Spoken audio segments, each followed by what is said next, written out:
Hey everybody, Tommy here, World at War Comics, and I am so excited to talk about Far Down Below, the latest title by Chris Condon and Gegê Schall.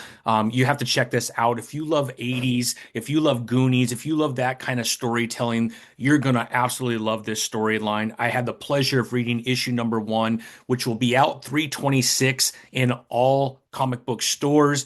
But after reading it, I have to tell you, this is a very fun read. And, someone my age that grew up in the 80s, I absolutely loved it. This is a fantasy slash horror. Make sure you get to your comic book store and check it out.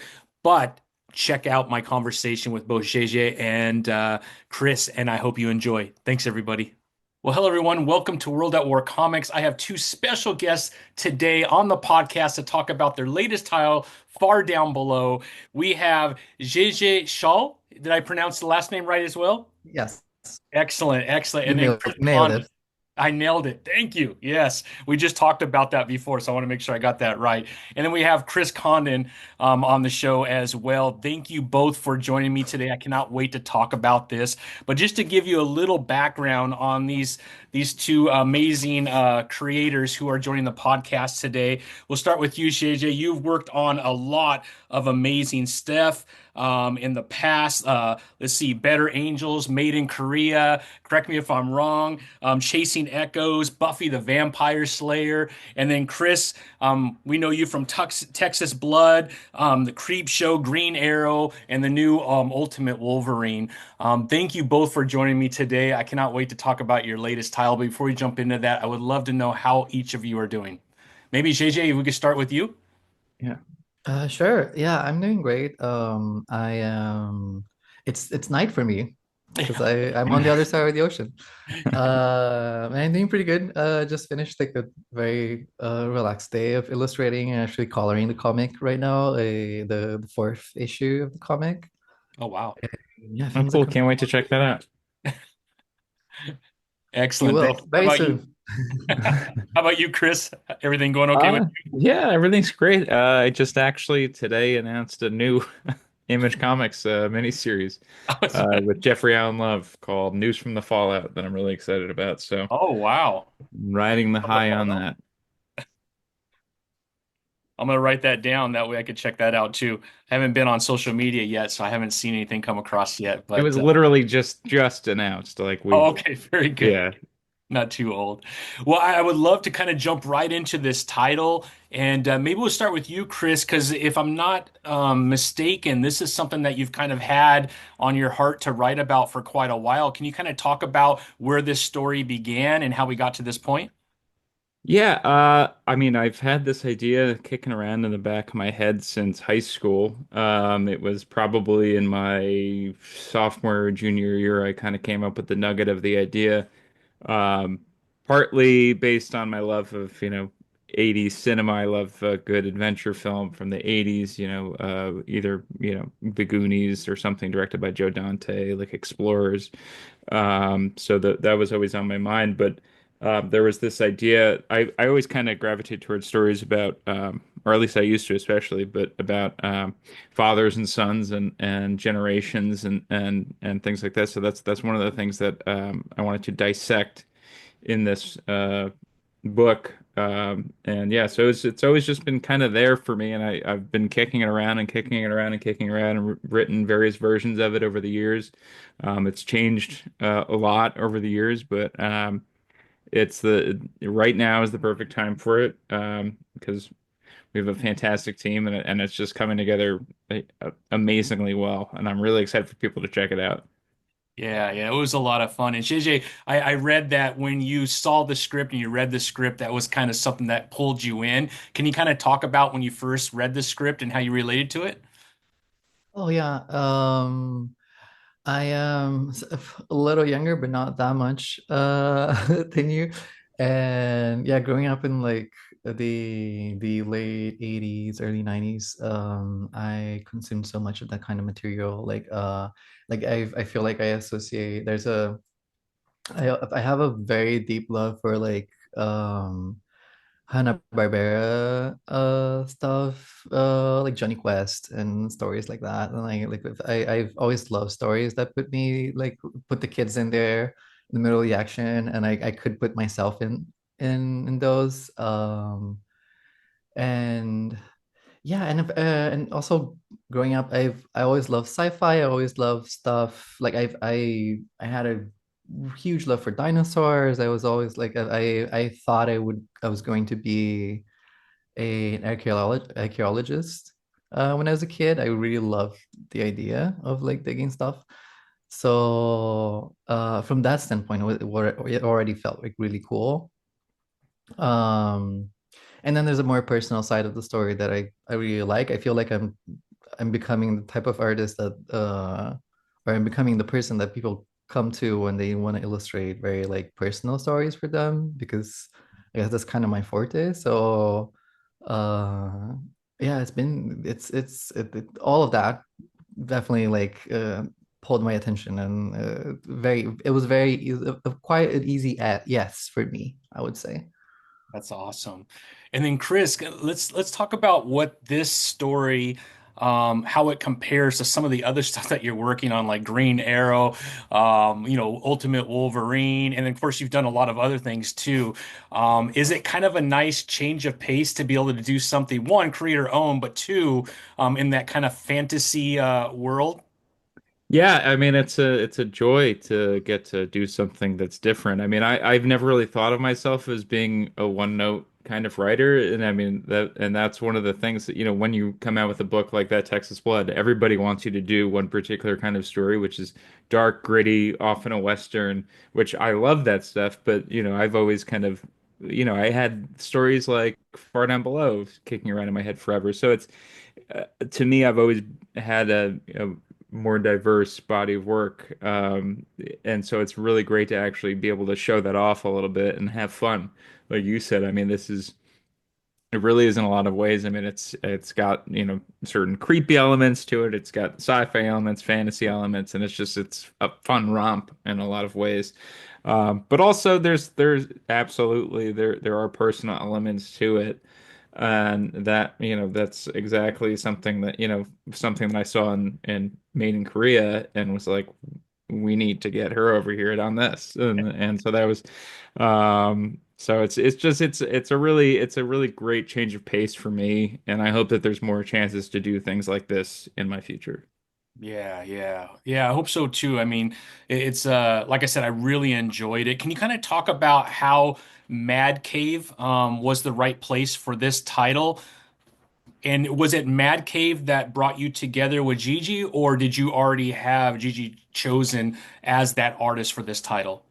Gigi was my top choice Nice. as an artist for this book. There were a few other names, and Mad Cave offered some other names too, but Gigi was one of the first on my list, and luckily she said yes. And I was really stoked about that. Jeremy Holt is a friend of mine as well, so um, he could obviously vouch for Gigi. So that was something that was really nice to have was that sort of, that I could trust somebody like Gigi to take something that was a personal story of mine that was, going back years and years. Um, but yeah, Bat Cave was so I had worked with Mike Martz at Aftershock on a book called Hell's a Squared Circle, which was just a one-shot wrestling like noir kind of thing. And Mike was great to work with. Unfortunately, obviously, what happened after Aftershock happened at Aftershock. Yeah. But he ended up finding a home at Mad Cave, and he reached out to me if there was anything that I wanted to do there. And the deal is a fantastic creator-owned deal. Um, and yeah, so it was really kind of a no-brainer. What would I want to bring to them? Well, this is something that I wanted to do for years and years and years. So, this was sort of a no-brainer for me. Yeah, that's awesome. And then JJ, can you kind of talk about once you read the story, what the collaboration is like between you and Chris? And as a reader, when I'm reading a comic book, I can tell when maybe the artist and the writer are maybe not on the same page. But as I was going through this, I could really see there's a lot of passion between both of you in this story. Can you kind of talk about how important that is from an artist standpoint and helping to tell that side of the story through visual? Absolutely. I feel like And Chris and I don't actually talk too much of like in the middle of the process, but like I feel like we communicate very well. Like I think I understand his words very well in the script, and I guess I must have been doing something right because like he seems very happy with with the work. So I think it's there's probably something they're like more definitely more I would say collaborate is not the word I want, but like there's definitely like partnerships like this that have like more synergy. And I've had books in which I would discuss every page. Like Made in Korea was very much a book like that. I would like hit Jeremy up and we would talk about like a specific panel for a long time just because I think the story just became very personal for the both of us. So we needed to also a very delicate balance with the themes that like so many delicate themes to touch there that like we really had to discuss a lot of things. But I feel like this yeah something about Chris's script like just if I'm not the easiest reader and but the way he writes just kind of very much resonates with me, so like and whenever we have any doubts or anything that we want to talk about, we can talk about, but like it doesn't come up a lot. Um, I think the thing that I mostly came to the team for, and it's just a fun thing, is designs for characters, for creatures, for machinery, Hmm. for like all kinds of fun things that the universe provides. Because I love doing design, and I also like the very collaborative part of it. So yeah, I feel like there's a good synergy and of almost like an unspoken one, which is cool. Yeah, it just makes the book easy to work with. Yeah, you could tell when you read it, for sure.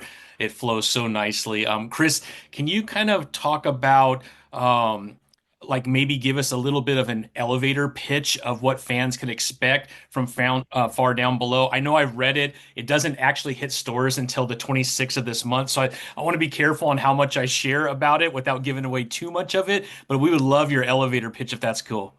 Sure. My elevator pitch. So, well, I have two ways of describing it to people.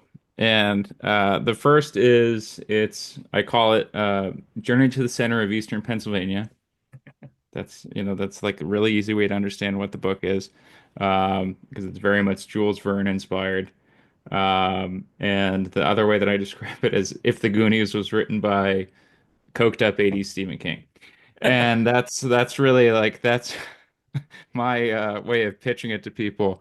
It's about two friends on a rainy day who they go on an adventure to a haunted house, and then that unlocks the doors there beneath the earth.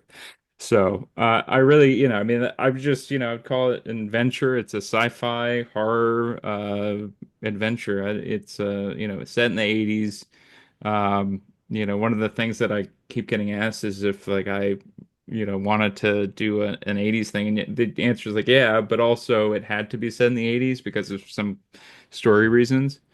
Um, but yeah, and just to comment on the collaboration, I mean, I think what I try to do in any collaboration, I never want to be on somebody's back, telling them what to do and dictate to them. Because at the end of the day, I feel like I do want this to be a collaboration. I want this to be both of our, work. I don't want to be the sole author of this. I wouldn't be in comics, if I was in comics and doing it myself, I feel like that maybe would make some sense. But that's why you bring in people like Gigi or Nathan or our editor Marla. That's why you like bring a team together, is that you want to work with other people on it and get their opinions, and I trust Gigi implicitly. Everything that she's done has been fantastic, top to bottom. I don't think I've ever really complained about anything. And if I have, you Still, can tell me, but I don't think I still really to this have. day. I just recently I pulled there was a line of dialogue that the editor wanted to add, and I was like, no, no, no, like how the layout is without any words on it. I kind of laughed that you said like, "Oh, I'm so sorry for the hassle," and I'm like, "This is the one note that we've had in four issues so far." This is like, I think Well, you're entitled to that one. I just meant for Nathan because he has to go back and re-export everything. Like, True. but yeah. Yeah, the beginning of the story starts in a completely different timeline. And then Mhm. we jump kind of to the 80s. So I don't want to give too much away, but obviously that's going to play some sort of a major role in issues down the road. I mean, you spoke like my interest has been piqued, right? And I'm like, what the heck does all this have to do with everything? So I'm really excited for issue two now that I've read issue one. I Great. do love that aspect of it, and I cannot wait to see what the 1860s has to do with the 1980s. It'll be really interesting. I don't know if you could go into any more detail without giving anything away. And will we see kind of going back to that time frame again in the next few issues? Yeah, I mean, I will just say that I think like I said before about fathers and sons, I think there's like a generational aspect to the whole thing that I find interesting. It's all, built into family and you know, time being this sort of ephemeral thing. It doesn't, um yeah, I don't really know I don't want to ruin anything for No, you, no, don't but do that. Do this is that. like a problem I've run into with like Ultimate Wolverine is like people always ask me like who are we gonna see next and like Yeah, what's gonna and I don't want to tell anybody anything. yeah, So yeah, I'm like, don't you want to read it and like be like, oh, that was cool. Like I don't want to, but yeah, it will come back, especially the next issue, but in subsequent issues as well. It plays a role. It inspires things that happen with other characters that we haven't met yet, and yeah, it plays an integral role. Put it yeah. that way. It's quite a conundrum how it ends with the two friends. We'll just say that, and it definitely will make you want to understand what the hell is going on. And I Yeah. can't wait for that next issue, which I think is how you're supposed to end a comic, right? To kind of push people to Yeah. the next issue. Typically, yeah, you want people to buy the next one, yeah. Exactly. And Gigi, as you're working through all these characters and developing what they're going to look like and how they're going to react throughout the story, do you have a favorite yet in issue one that you relate most to, or maybe it's just fun to draw? Honestly, I love the mom. Yeah, I've thought of all of the mom characters in the 80s yeah. movies, and it was so much fun to convert all of that energy into one person. It was yeah, I love her. Me too. She's kind of all Yeah. over the place, yelling out, Yeah. barking out orders, and yeah, the boys are trying to figure out how they can get out of the situation by dealing with whatever she's asking for right away. I love that whole, and you're right, is it gives you that very 80s feel when you're watching moms in movies during that timepiece for sure. Yeah. I mean, I think it was fun also to because in a lot of 80s movies, especially in like the Goonies or Gremlins, you don't necessarily cut back to what the parents are doing or like if the kids are missing, like what are the parents' reaction to that? Like we don't see what that is, but in our book we do see what that is, and it's just chaos. It's like what how would a parent react to like thinking like is my kid alive right now? Like it's like a scary thing, but obviously it's with a fun twist where we know what's happening and all that. But it was one of the things that I wanted to explore a little bit more was the family aspect of it and it was just, brought to amazing life. So I'm really just stoked that this book has come out, period. For that, I think I thought so much of Home Alone. Yeah. Yeah. Well, Like that's one of the that's the ones thing where that you came see to my mind all the the time. family. Yeah, that's a perfect example. Yeah. Yeah. Very relatable, by the way, too. What I also loved about it, and I love these pieces that take place in the 80s because, I was born in the 70s, really was raised during the 80s. And by the 90s, I was already graduating high school and whatnot. So that 80s time frame it's a tattoo that I can't get rid of, right? It's just in my being. And the freedom that we had during that time frame to get on your bikes and just take off. I love that because if this was written right now, they'd probably be on a phone or playing a video game or something like that. Yeah. But that time piece, I mean, I don't think we ever were home during the 80s or even probably the 90s. JJ, I don't know about you, but I feel like we were just out all the time. And then I love that whole aspect of it because it really feeds into the fantasy side of it because we would be looking for things to do and we could fall into trouble because of what we were doing. And our parents would never know because there wasn't cell phones or anything like that at the time. Yeah, for sure. I mean, I grew up in Brazil, in a very big city, and even so, I can relate a lot, honestly. Yeah.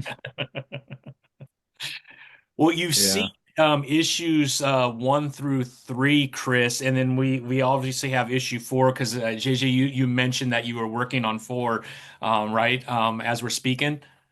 Yes. Yeah, and is it, if I'm not mistaken, this is a 6-part series. Am I right on Five, that, Chris? five, I Oh, think. it's a Five. 5-part.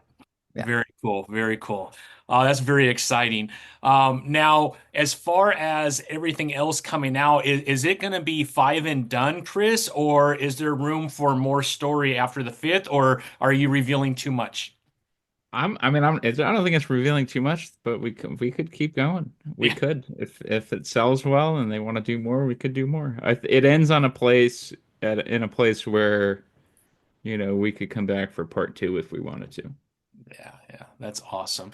And then for both of you, is this your first time working with Mad Cave? I don't think either of you have a title with Mad Cave yet. Am I correct in that? No. Yeah. Yeah, this is my first time.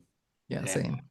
I feel like Mad Cave's been on fire as of late with Flash Gordon. I mean, all these awesome titles that have come out. So I feel Hmm. like you're hitting the Mad Cave scene right at the right time because their titles have just kind of exploded. And then Mark London, I'm not sure of a nicer and Mike Mart's nicer people in the industry than those two folks. So congratulations on working with Mad Cave. I'm personally a big fan of Mad Cave and everything that they're producing. Yeah, I mean, like I said, I was brought on board by Mike, but and he was really great, and any questions that I had, he helped answer them. But the real the real joy for me was getting to work with Marla Eizik, who is the editor. So Marla and I have known each other since that Texas Blood. She was at Image way back when. And so she was always around. I was aware of her, she was my go-to at Image. So we knew each other. And then when Mike introduced her as the editor, I was like, this is amazing. This, Mm. this is like bringing the band back together. So Yeah, it was really a thrill. same. Marlo was our content editor with Made in Korea and Image. Oh, Oh, So it really? was really Oh, that's cool fun. when they Yeah, brought because I me in. think I we was were like, coming around yeah, the same time. yeah, Yeah, that's right. it kind of shows how small the industry is, right? I mean, it looks so big with all the publishers, but kind of everyone knows everyone at some point, right? Especially Yeah, in the industry for a little bit. it's very funny when you absolutely. put everyone in a room and you're Uh, like, oh, everyone is here. Yeah. There's not much missing. Interesting. Yeah, when I go to a con, I'm like never at my table because I'm always running around talking to everybody and Same. hanging out. Like that's the best part for me. I'm like, yeah. oh, they want me to sign things? I gotta go back. Same. I'm a bit of a fraud in conventions. I'm like, yeah, I usually bring a friend, my partner, Yeah.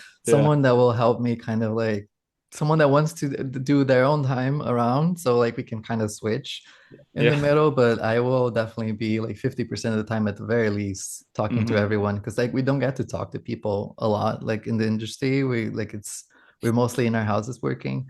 Yeah. So yeah, whenever I say that conventions for people who work in comics is therapy, is group therapy.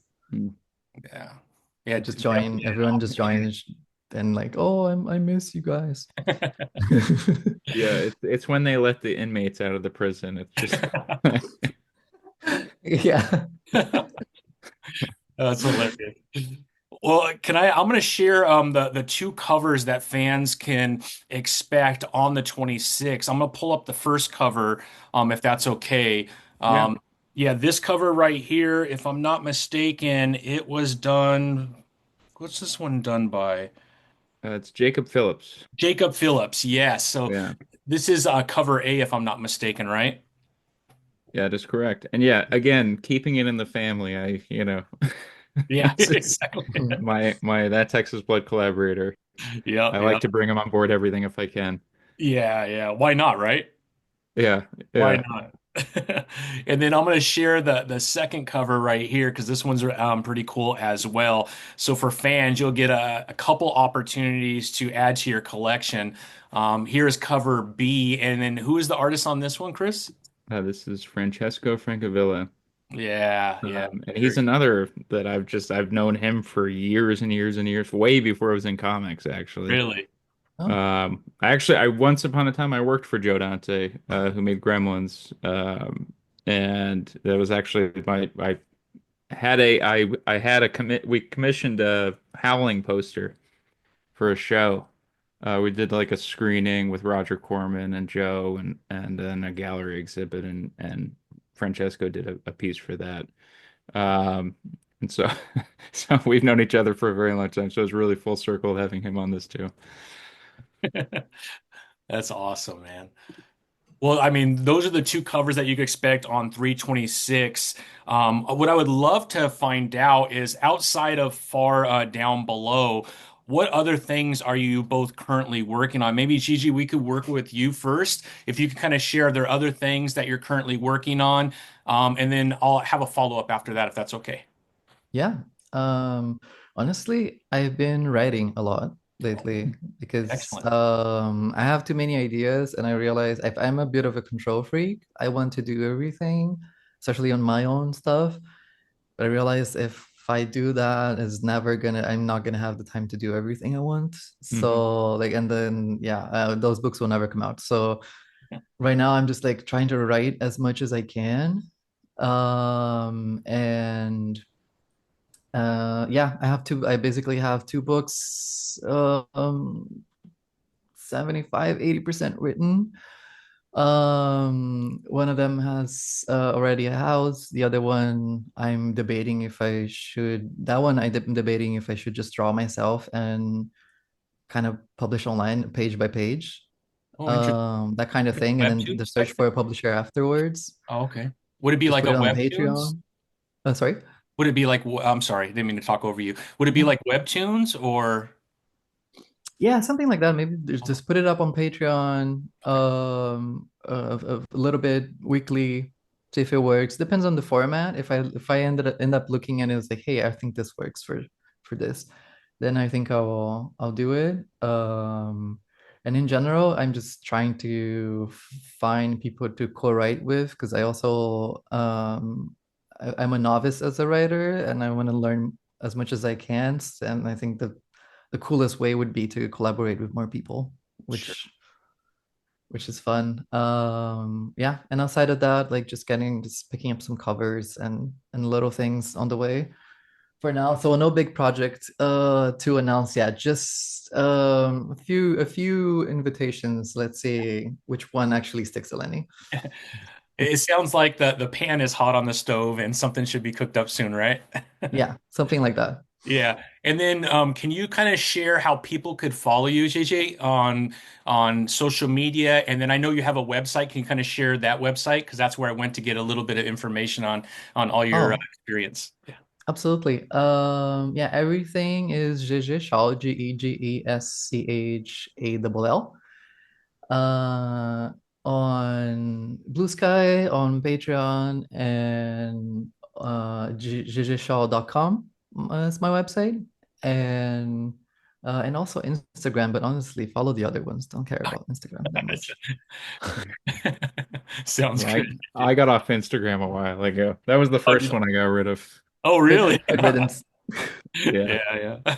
I had a day where I like lost like an hour where I was just scrolling and I didn't remember why I was here. I was like, why am I on this? Like, what am I doing? I think that's So exactly what they want from us, Chris. yeah, which was Yeah. exactly where I was like, nope, I'm not doing this. And how about you, So I got Chris? rid of it. What was that? And how about you as far as socials? Where are you active, or at least active enough for fans to be updated by everything that you're working on and any sites that you have for yourself? Uh, Blue Sky and Patreon. I'm at Christoph. CHRISTOPH, Condon at B Sky Social, and then patreon.com/Condon Phillips. It's a mutual Patreon with Jacob Phillips. Oh, okay. Um, so it's the two of us, and we try to post things, and we forget. And we're like, Yeah. oh, we forgot our newsletter. And it's like the end of the month, and it's like, it's not news anymore. But yeah, no, that's where you could find us. I mean, we try to respond to every like message we get and all that. So. Awesome. And then as far as things you're working on, I know I mentioned a couple already. Can you kind of give us the lay of the land of everything that you're working on right now?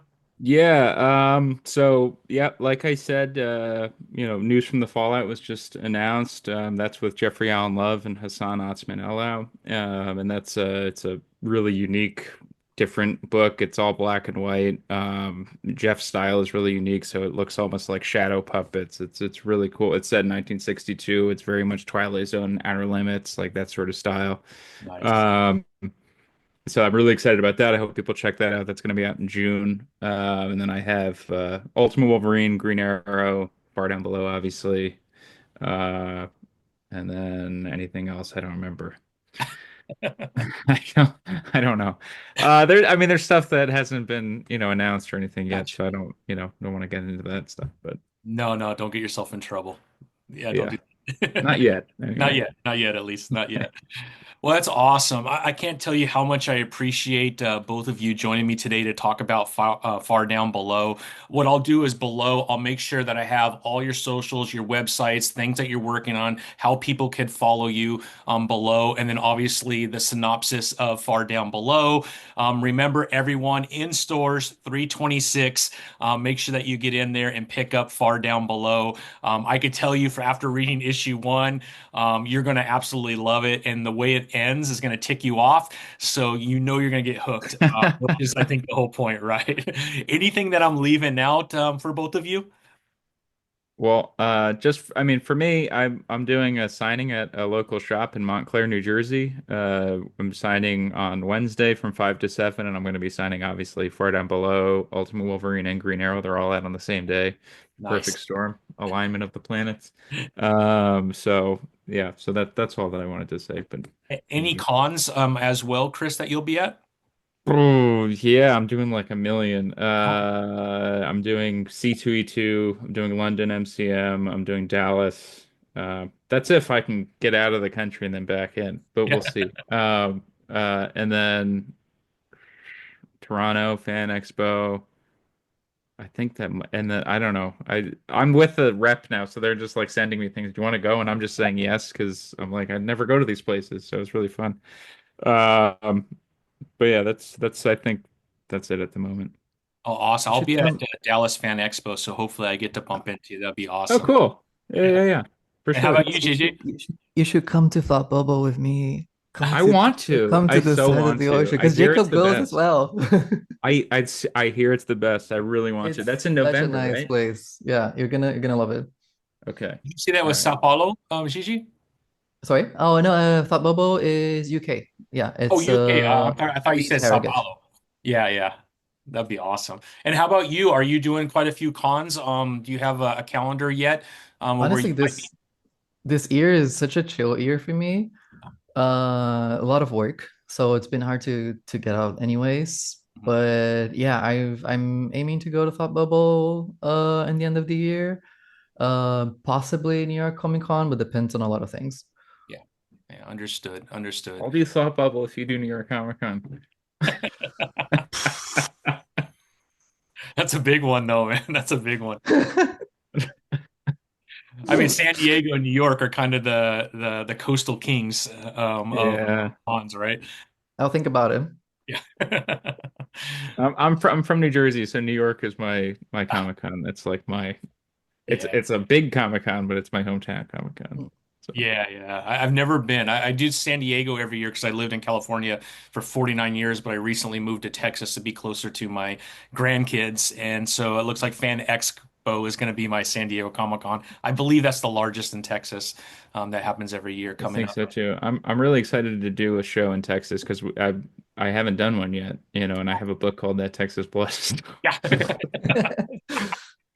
Yeah, you might I'm have quite a excited. few Texans wanting autographs for that for sure. You kind Yeah, of and have to, maybe yeah. someone to, teach me a lesson, but Yeah, yeah, you never we'll know. see. I think you'll be all right. Me too, Yeah, yeah. But thank you. Yeah, Well, Chris and JJ, thank you so much for entrusting me with your story today. Thanks for hanging out with me. I hope this isn't the last time. We'd love to have you back. Maybe when issue 5 hits and we could talk a little bit more in detail of what everything went on. It'd be fun to have you back because by that time, I assume the trade will be coming out and we'll be knowing whether or not we're going to have issue 6 and on. So that would be a lot of fun to have you back just to kind of cover in detail what the heck is going on with Jeff and Brian. I cannot wait to find out more myself. yeah, would love to. Awesome. Yes, absolutely. Well, thank you both. I really appreciate your time. And until next time, I hope you have a wonderful rest of your week. Thank you very much. You Thank you. too. Thanks for having us.